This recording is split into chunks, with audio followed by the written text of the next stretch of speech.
Hayavadana. The play begins with a puja to Lord Ganesha seeking his blessings for the success of the play.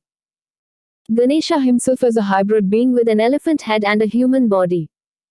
So, the theme of hybridity and incompleteness begins here. Ganesha himself represents the idea of incompleteness through his mismatched body. The Bhagavata, or worshipper of Ganesha, introduces the characters.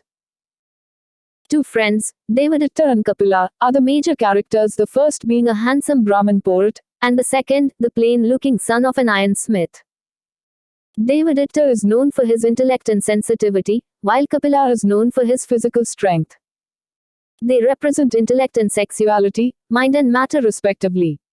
While the Bhagavata is describing these men, when interrupted by an actor who runs on stage screaming in horror, he claims to have seen a strange creature. This is when the creature Hayavadana enters the stage. Hayavadana also has a mismatched head and body, the head of a horse on the body of a man. Th mismatch proves to be real when the Bhagavata tries to pry the horse's head from the human body.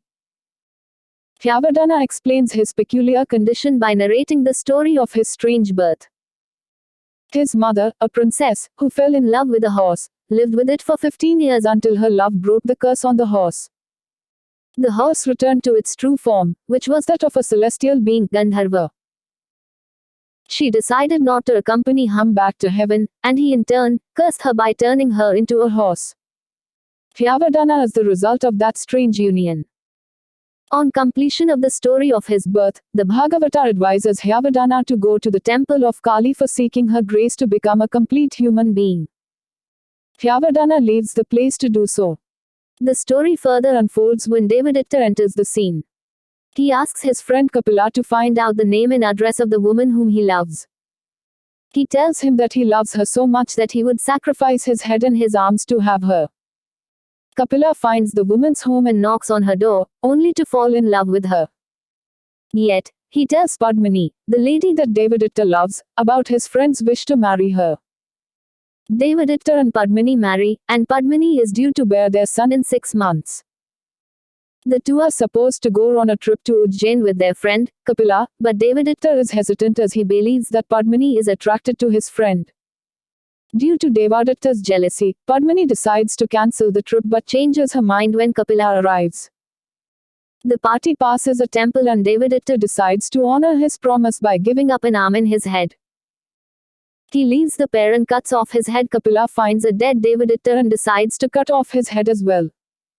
When Padmini finds her husband and his friend headless, she decides to kill herself, but is stopped by the goddess Kali. She asks Padmini to place the men's heads back to their bodies so that she could heal them. Padmini rushes to follow the goddess' instructions, but as the men are revived, she finds that in her haste, she has mixed up the heads and placed them on the wrong bodies. On returning home, the two men argue over who is Padmini's husband. Kapila's head claims that his body accepted her hand in marriage and created the child. Devadatta's head argues that the head is in charge of the body, so he claims to be her husband. Padmini chooses Devadatta's head. Soon after, Devadatta goes to the fair in Ujjain and purchases 2 dolls in preparation for his child's arrival. Padmini gives birth to her child. The child's dolls narrate some of the action in the household. Padmini is pleased with Devadatta's new body until it begins to look more and more like his old one. She picks fights with Devadatta, and the dolls reveal that she secretly dreams of Kapila. On a trip to the forest with her son, Padmini comes upon Kapila living in the woods. Devadatta's body has softened, but Kapila has regained his former strength. Padmini tells Kapila that her son is also Kapila's son since her husband has his body. She points out that her son has a mole in the same place that Kapila does. Padmini stays in the woods with him for several days. Devadatta goes looking for Padmini and finds her with Kapila. The two men fight, and both die. Padmini plans to commit sati and instructs Bhagavata to take her son to hunters. She asks him to tell them that her child is Kapila's son. She further asks him to take the child to Devadatta's father after 5 years and tell him that he is Devadatta's son. Meanwhile, Hayavadana comes onto the scene as a complete horse. The transformation is due to goddess Kali, who changes him into a complete horse instead of a complete human being. Padmini's son is also there, and the Bhagavata says that the boy does not speak or laugh. But on hearing the strange story, the boy laughs and sings along with Hayavadana, who wishes to have a horse's voice. Hayavadana's attempts to claim a horse's voice keeps the boy laughing. Eventually, Hayavadana's laugh sounds like a horse's neigh. The action ends with a thanksgiving to Ganesha for having made the play successful.